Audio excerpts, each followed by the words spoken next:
बच्चों आज हम स्टार्ट करने वाले हैं किरचॉफ्स रूल। ठीक है, बहुत ही इंपॉर्टेंट है किरचॉफ्स रूल।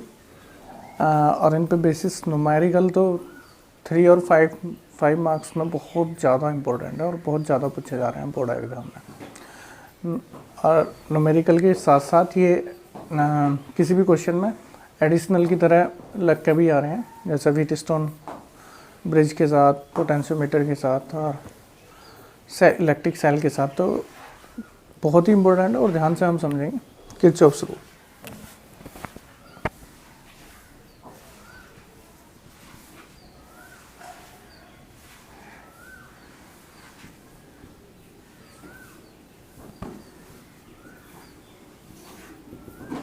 फर्स्ट रूल की बात करते हैं।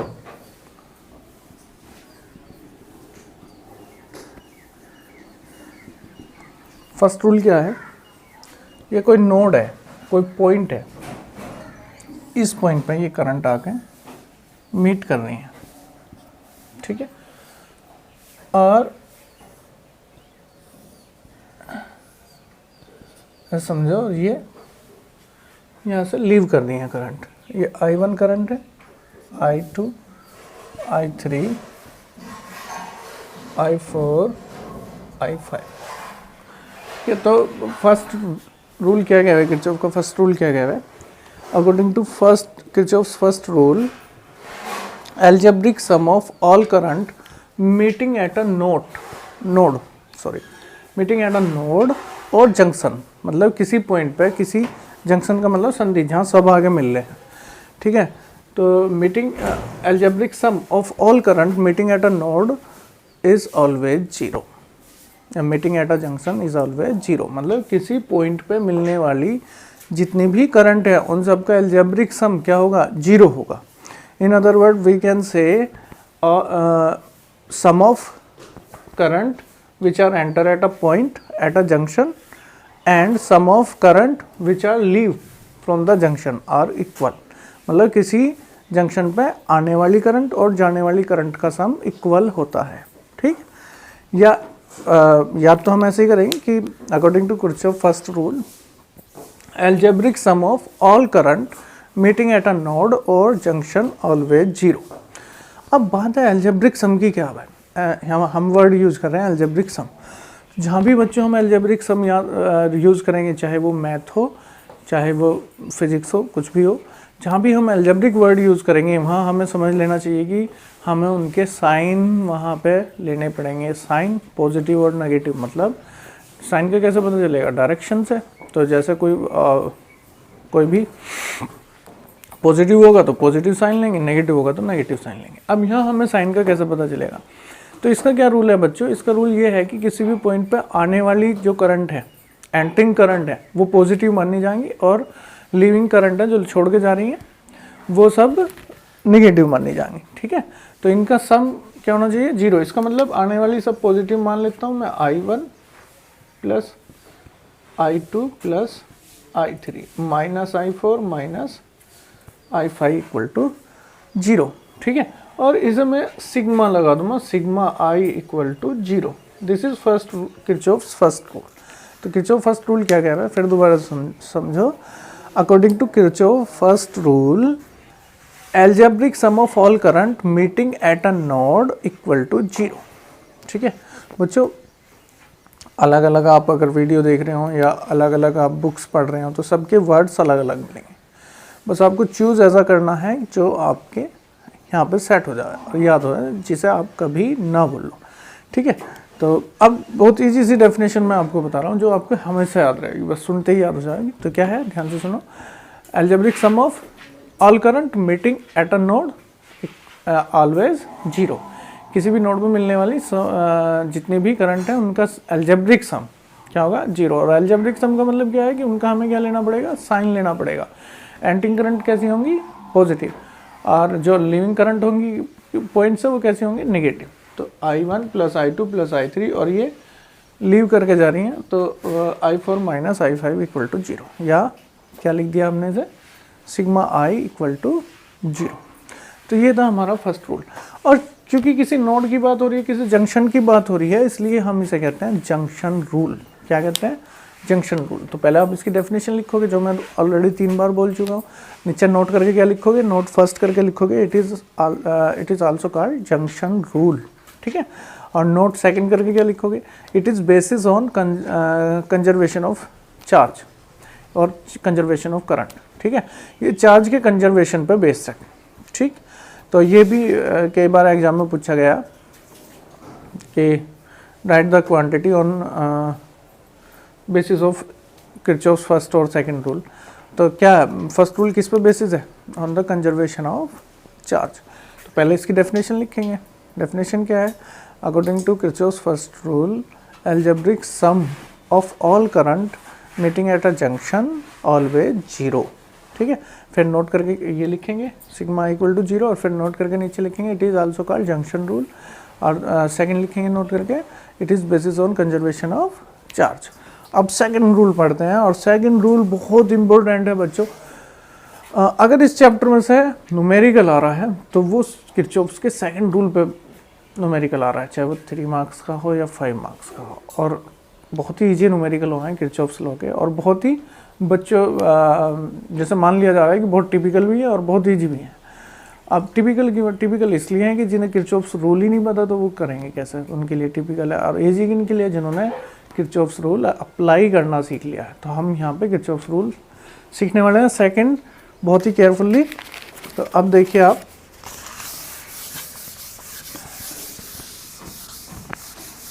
ठीक है, अब हम सेकंड रूल पढ़ेंगे। तो सेकंड रूल क्या है, सेकंड रूल है मैस रूल और लूप रूल। इसके लिए मैं एक लूप सर्किट ड्रॉ करूंगा।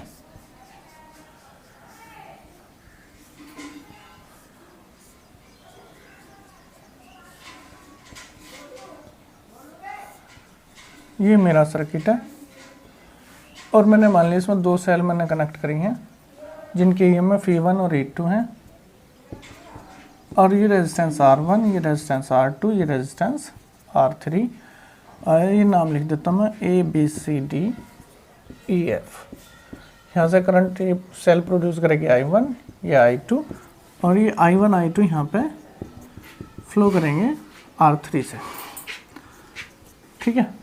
सेकंड रूल हमें ध्यान से समझना है बच्चे, क्योंकि इसके बेस पर न्यूमेरिकल और इसके बेस पर जो सब कुछ है, मतलब इस बुक में जैसे हमारा मीटर ब्रिज हो गया, और हमारा व्हीटस्टोन ब्रिज हो गया, और जो एडिशनल क्वेश्चन के साथ साथ ये क्वेश्चन लगा के पूछ लिया जाए किसी भी क्वेश्चन के साथ साथ।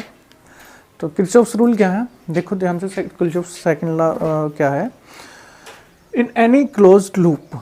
तो यहाँ पे मैं वर्ड यूज़ कर रहा हूँ इन एनी क्लोज्ड लूप और मैस। अब बात है लूप या मैस क्या है। देखो बच्चों, जैसे ये ऊपर आपको दिखाई दे रहा है ABEFA, तो ये क्लोज्ड मैस हो गया, क्लोज लूप हो गया। और ये नीचे आपको दिखाई दे रहा है BCDE, ये भी क्या है, क्लोज लूप है।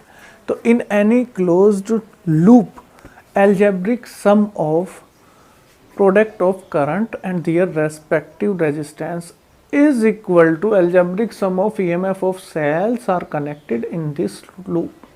तो पहले समझ लीजिए, फिर मैं इसे दोबारा से आपको बोल के दिखाऊंगा। किसी भी क्लोज लूप की बात हो रही है, उस क्लोज लूप में जो करंट फ्लो कर रही है, करंट और उसके जो रेस्पेक्टिव रेजिस्टेंस है, मतलब जिनमें वो फ्लो करेगी, उन्हें हम उसका रेस्पेक्टिव रेजिस्टेंस बोल लेंगे। तो product of current and their respective resistance, algebraic sum of product of current and their respective resistance. तो मतलब उस करंट के और रेजिस्टेंस के प्रोडक्ट का एल्जेब्रिक सम उस लूप में, उस मैस में जितनी भी सेल कनेक्ट हैं उनके ईएमएफ के एल्जेब्रिक सम के इक्वल होगा। बहुत सिंपल सा रूल है समझने में, पहले समझ लो फिर याद करेंगे कि भाई कोई मैस है, कोई लूप है, उस लूप में जो करंट फ्लो कर रही हैं और वो जिन रेजिस्टेंस में फ्लो कर रही हैं उनके प्रोडक्ट का एल्जेब्रिक सम, करंट और रेजिस्टेंस के प्रोडक्ट का एल्जेब्रिक सम उस लूप में जितनी भी सेल कनेक्ट हैं उनके ईएमएफ के एल्जेब्रिक सम के इक्वल होगा। सही है, समझ में आ गया। अब देखो इसे थोड़ा सा बोलते हैं लैंग्वेज में। तो क्या है, in any closed loop, in any closed loop और closed mesh algebraic sum of product of current and their respective resistance is always equal to algebraic sum of EMF of cell. ठीक है, तो मैं इसे यहाँ पे लिखूंगा नहीं, क्योंकि आपको याद हो जाना चाहिए और अपने आप कॉपी पे लिखोगे। ठीक है, मैं इसे यहाँ पे अप्लाई करना सिखाऊंगा और फिर से मैं इसे रिपीट करूँगा, तो आपको याद हो जाएगा मेरे साथ आप रिपीट करोगे। अप्लाई करना सीखना बहुत इंपॉर्टेंट है बच्चों, क्योंकि जितने भी न्यूमेरिकल हम किरचॉफ्स लॉ पे बेस्ड पढ़ेंगे उनमें सब में हमें किरचॉफ्स लॉ अप्लाई करना है। तो देखो अप्लाई कैसे करते हैं। इन क्लोज्ड मैश लिखो या क्लोज लूप लिखो, ABEFA। देखो बच्चों जहाँ से शुरू करोगे वहीं पे ख़त्म करना है, क्योंकि क्लोज तो तभी होगा ABEFA, ये क्लोज लूप है कोई। अब इसमें मैं अप्लाई करना सीख रहा हूँ किरचॉफ्स रूल को। तो पहले अपने माइंड में सेट कर लेते हैं भाई क्या करना है। Algebraic sum of product of current and their respective resistance. Algebraic sum of product of current and their respective resistance is always equal to algebraic sum of EMF of cell are connected in this loop. तो सबसे पहले मुझे करना है current और उसके respective resistance के product का अलजेब्रिक सम। तो मैं इस लूप की बात कर रहा हूँ, इसमें मैं डायरेक्शन चूज कर लेता हूँ बच्चों। ये मेरी डायरेक्शन है क्लॉकवाइज। मैं ये डायरेक्शन का क्या मसला है बच्चों, इससे डरने की कोई ज़रूरत नहीं है कि भाई डायरेक्शन कैसे पता चलेगा, कुछ नहीं। आपको क्या करना है, बस अपने माइंड में एक बात सेट करनी है कि मैं इस लूप में घूम रहा हूँ, चल रहा हूँ, मूव कर रहा हूँ। अब मूव करने की दो डायरेक्शन है, या तो क्लॉकवाइज या एंटी क्लॉकवाइज। भाई आप या तो ऐसे घूम सको या ऐसे घूम सको, दो ही तो डायरेक्शन है, और कैसे घूमोगे, या तो क्लॉकवाइज या एंटी क्लॉकवाइज। अब इस रूल को में ये कोई बात नहीं है कि भाई आपको क्लॉकवाइज लेना है एंटी क्लॉकवाइज लेना है। वैसे क्लॉकवाइज ही लेते हैं ज़्यादातर प्रैक्टिस में। आप एंटी क्लॉकवाइज भी ले लोगे तो भी कोई फ़र्क नहीं पड़ता इस रूल पे, क्योंकि केवल साइन चेंज होते हैं जो अपने आप सेट हो जाए। ठीक है, तो ये कोई माइंड में सेट नहीं करने की बात कि भाई डायरेक्शन कैसे लेंगे लूप में, बस कोई भी एक आप डायरेक्शन मान लोगे। अब जो मैं आपको बात बताऊंगा उस बात को बिल्कुल अपने माइंड में सेट कर दोगे। क्यों? क्योंकि ये जो रूल लगाना तभी नहीं आता बच्चों में जब उन्हें कुछ बातों का पता नहीं होता, बस वो पढ़ लेते हैं, टीचर ने पढ़ा दिया, रट दिया और आया है नहीं उन्हें कुछ। ठीक है, तो आपको क्या याद रखना है, देखो कि भाई जो अगर हम लूप में जो हम मूव कर रहे हैं, घूम रहे हैं, अगर हम करंट की डायरेक्शन में चलेंगे तो करंट को पॉजिटिव लेंगे, करंट के अपोजिट डायरेक्शन में चलेंगे तो करंट को नेगेटिव लेंगे। सही है। वैसे रूल ये क्या है कि किसी भी नोड पे आने वाली करंट पॉजिटिव और जाने वाली नेगेटिव। लेकिन हम बस इसमें अप्लाई करने के लिए हम ये सावधानी रखेंगे कि जिससे हमारा क्वेश्चन सही हो जाए, न्यूमेरिकल टाइप, कि हम जब लूप में मूव करेंगे तो अगर हम करंट की डायरेक्शन में चल रहे हैं तो करंट कैसे लेंगे, पॉजिटिव। करंट के अपोजिट डायरेक्शन चल रहे हैं तो करंट कैसे लेंगे, नेगेटिव। पहली बात। EMF के चक्कर में हम क्या करेंगे, मान लो ये मेरी सेल है, ये पॉजिटिव और ये नेगेटिव। अगर आप मूव कर रहे हो और आपकी डायरेक्शन सेल के पॉजिटिव टर्मिनल की ओर है तो EMF को पॉजिटिव ले लो, और अगर आपकी डायरेक्शन सेल के नेगेटिव टर्मिनल की ओर है तो सेल का EMF नेगेटिव ले लो। ये दो बात बहुत अच्छे से याद करनी है हमें। क्या भाई, अगर आप करंट की डायरेक्शन में मूव कर रहे हैं तो करंट कैसे लोगे, पॉजिटिव। करंट के अपोजिट कर रहे हो तो करंट कैसे लोगे, नेगेटिव। अगर आप पॉजिटिव टर्मिनल की साइड चल रहे हैं तो कैसे लोगे EMF, पॉजिटिव। नेगेटिव टर्मिनल की साइड चल रहे हैं तो क्या लोगे, नेगेटिव। ठीक है, अब मैं आपको सिखाता हूँ कैसे अप्लाई करेंगे। तो मैंने क्लोज लूप लिया ABEFA। अब इसमें देखो मैं ऐसे मूव कर रहा हूँ, ठीक है। तो आप रिपीट करते चलेंगे साथ के साथ। हम क्या कह रहा है, हमारा रूल क्या कह रहा है, सेकंड रूल, कि algebraic sum of product of current and their respective resistance. तो करंट और इसके रेस्पेक्टिव रेजिस्टेंस, ये इसका प्रोडक्ट कर लो, I2R2। प्रोडक्ट करना तो आसान है, बहुत आसान, इसमें कोई दिमाग लगाने वाली बात ही नहीं है। I2R2। अब अलजेब्रिक, जैसे ही वो ने अलजेब्रिक कहा है तो हमने माइंड में सेट कर लिया हमने कि इसका साइन लगा लो। अब साइन कैसे पता चलेगा, भाई आप करंट की डायरेक्शन में चल रहे पॉजिटिव ले लो, अपोजिट चल रहे तो नेगेटिव ले लो। तो हमने ये क्लॉकवाइज ये चुना है ना, इस तरह से चलना। तो करंट भी इसी डायरेक्शन में फ्लो कर रही है, आप भी इसी डायरेक्शन में मूव कर रहे हो, तो कैसा लोगे बताओ, पॉजिटिव। ठीक है, अपोजिट चलते तो कैसा लेते हैं, नेगेटिव। ठीक, फिर दोबारा से रिपीट करते हैं, algebraic sum of product of current and their respective resistance. अब यहाँ करंट थी, इसका रेस्पेक्टिव रेजिस्टेंस था, देखो यहाँ भी तो करंट है, तो हम कैसे मूव कर रहे हैं, ऐसे। और इसका रेस्पेक्टिव रेजिस्टेंस क्या है, ये तो इनका प्रोडक्ट कर लेते हैं, I1R1। अब इसके साइन की बात करेंगे, भाई आप ऐसा मूव कर रहे हो, करंट ऐसे फ्लो कर रही है, अपोजिट हो गए या नहीं, अपोजिट हो गए तो क्या लोगे, नेगेटिव लोगे। समझ में आ गया साइन कैसे लिया, इक्वल टू। अब देखो क्या कह रहा दूसरी लाइन में, पहले क्या करता, algebraic sum of product of current and their respective resistance is equal to algebraic sum of EMF of cell, is equal to algebraic sum of EMF of cell. अब ईएमएफ की बात कर लो भाई, आप ऐसे आ रहे थे तो इसका कौन सा टर्मिनल है, पॉजिटिव, E2 कैसे लोगे, पॉजिटिव, ऐसे चल रहे हो है ना, आप ऐसे चलोगे ना, तो जब आप ऐसे जाओगे तो इसके नेगेटिव टर्मिनल की ओर मूव करोगे, E1 कैसा होगा, नेगेटिव। तो ये हमारा हो गया I2R2 minus I1R1 E2 minus E1, first equation. अब मैं आपको एक बात बता दूं कि अगर आप डायरेक्शन ये ले लोगे, ये ना लेके ऐसे मूव करोगे, तो भी कोई चेंज नहीं होगा, यही इक्वेशन बनेगी। क्या चेंज होगा, ये माइनस हो जाएगा, ये प्लस हो जाएगा, ये माइनस हो जाएगा, ये प्लस हो जाएगा। तो आप जब माइनस कॉमन ले लोगे तो वही इक्वेशन बनेगी, ठीक है। तो इस चक्कर में तो पढ़ना नहीं है, बट डायरेक्शन कौन सी मानेंगे या कैसे भाई ये न्यूमेरिकल होने के नहीं, बहुत ईजी से हो जाएंगे, बस अप्लाई करना आना चाहिए, ठीक। तो ये समझ में आ गया। अब मैं दूसरे लूप में आपको फिर से अप्लाई करना सिखाता हूँ जिससे आपकी प्रैक्टिस हो जाए। तो यहाँ लेते हैं enclosed mesh BCDEB, BCDEB, तो BCED। अब फिर से रिपीट करेंगे अपना रूल क्या कह रहा, according to Kirchhoff second rule, algebraic sum of product of current and their respective resistance. तो इसमें बात करो, इसमें ये करंट है ना, तो इसके रेस्पेक्टिव रेजिस्टेंस क्या है, R2, तो इसका प्रोडक्ट कर लो I2 R2। अब इसमें भी कोई अपने मूव की डायरेक्शन मान लो, ऐसे चल रहे हैं हम, ऐसे और फिर ऐसे, ऐसे, सही है ना, ठीक। आप ऐसे भी ले सकते हो, उससे कोई फर्क नहीं पड़ता, साइन चेंज हो जाएंगे, बस ऐसे लेंगे, ठीक है। तो आप अब देखो, आपने इसका प्रोडक्ट कर लिया, अब आप कैसे मूव कर रहे हो, ऐसे करंट कैसे फ्लो कर रही है, ऐसे, तो साइन कैसे ले लोगे, माइनस का। अब आप ऐसे आए और ऐसे मूव कर रहे हो इधर से, और करंट यहाँ से देखो I2 आई थी करंट, और यहाँ से I1, तो दोनों मिलिए कितनी आ गई, I1 प्लस I2। तो यहाँ से ऐसे करंट ऐसे आ रही है और आप यहाँ से ऐसे मूव कर रहे हो, तो अपोजिट हो गए, तो कैसे लोगे, नेगेटिव लोगे, नेगेटिव। अब इस करंट कितनी है, I1 प्लस I2 है, करंट कितनी है, I1 प्लस I2, और रेस्पेक्टिव रेजिस्टेंस कितना है, R3 है, तो I1 प्लस I2 R3, ठीक है, इक्वल टू। अब क्या कह रहा है वो, product of current and their respect, algebraic sum of product of current and their respective resistance is always equal to algebraic sum of EMF of cells connected in this loop. तो इस loop में जो EMF है उनका algebraic sum करेंगे, जो cell है उनके ईएमएफ का एल्जेब्रिक सम करेंगे। तो ये देखो, आप ऐसे चल रहे हो ना, तो आप ऐसे चल रहे हो, मतलब तो कौन से टर्मिनल की साइड चल रहे हैं, नेगेटिव, तो E2 कैसे लोगे, नेगेटिव, E2 कैसा होगा हमारा, नेगेटिव होगा, ठीक है। अब इसमें से माइनस कॉमन लेते हैं, तो I2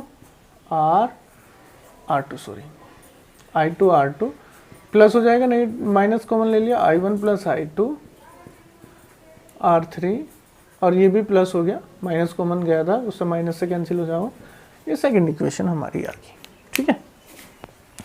अब इन इक्वेशन का क्या करेंगे भैया, इन इक्वेशन को सोल्व करेंगे और जो हमारी करंट है I1 I2 निकाल लेंगे। ऐसे ही न्यूमेरिकल इसमें आने वाले हैं कि उनसे हम किरचॉफ्स लॉ अप्लाई करेंगे और I1 I2 की वैल्यू निकाल लेंगे। उनमें करंट पूछेगा हमसे, लूप में कितनी करंट फ्लो कर रही है, ठीक है। अब मैं यहाँ पे इन इक्वेशन का यहाँ पे कुछ करने वाला नहीं हूँ, क्यों, क्योंकि यहाँ तो मुझे किरचॉफ्स रूल दोनों लिखने थे और उसमें ये अप्लाई करके दिखाना था कि जिससे एग्जामिनर को पता चले कि इस बच्चे को हमारा अप्लाई करना आता है। इनको अब आप इनको सॉल्व नहीं करोगे, क्वेश्चन में क्या होगा, दो इक्वेशन हम ऐसे बनाएंगे, उन्हें सोल्व करेंगे, I1 I2 की वैल्यू निकाल देंगे। यहाँ हम केवल यहाँ तक लिखें जिससे हमें एग्जामिनर को हमारे को पता चलेगा कि इस बंदे को किरचॉफ्स रूल अप्लाई करना आता है, ठीक है। तो मैं एक बार फिर से रिपीट करता हूँ। फर्स्ट रूल तो आपकी समझ में आ गया। फर्स्ट रूल को एक बार फिर से बता देता हूँ कि algebraic sum of all current meeting at a node और जंक्शन ऑलवेज जीरो, किसी भी पॉइंट पे मिलने वाली सभी करंट, चाहे वो आने वाली हो चाहे जाने वाली हो, का अलजेब्रिक सम क्या होता है, जीरो होता है। ये रूल बहुत इंपॉर्टेंट है, इसे एक बार फिर से रिपीट कर देता हूँ।